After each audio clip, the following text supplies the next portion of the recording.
Today, we're discussing open houses and specifically what to do at an open house. Introducing yourself to a realtor for the first time at one of their open houses can be a great way to build a connection, but it can also be intimidating if you don't have a solid game plan before you walk into that house. Here are 8 strategies on how to make that first introduction a successful one.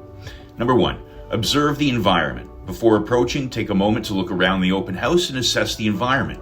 Be aware of the realtor's level of engagement with potential buyers and choose a time to speak with them when they're not too busy.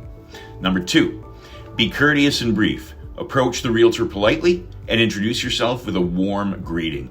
Give your name, company, and position concisely, then express that you're a mortgage broker interested in learning more about the property. 3, show interest in the property. Compliment the property to demonstrate genuine interest in their work. Ask insightful questions about the listing, which will help establish a connection by acknowledging their expertise. 4, mention shared interests. If you share any mutual acquaintances or have attended similar industry events, use this information as a talking point to create common ground.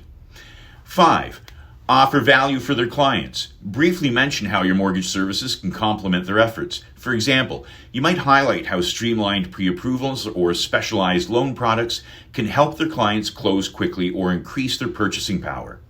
6, I'm going to stop using my hands. Offer value for their business. Let them know your USP related to how you can assist them in growing their business. In other words, tell them how, by doing business with you, they'll get more clients as opposed to getting the clients they currently have approved and financed. This includes joint advertising, workshops, etc. that you can partner with them on. 7, suggest a follow-up meeting. Suggest a quick coffee meeting or a brief call to discuss how you could work together to benefit clients. Make it clear that you're interested in building a partnership and not simply promoting your services. 8, get and give your contact info. Give them your business card, ask for their contact info, and offer to provide ways that you can help them grow their business within the next few business days. Follow up within 2 business days with a personalized call that reiterates the value you can offer. Remember, they're in business and need clients just like you. Demonstrating that you understand what's important to them will quickly put you on the path to partnership. Speaking of what's important to them, we're going to cover that in detail in our next post. See you then.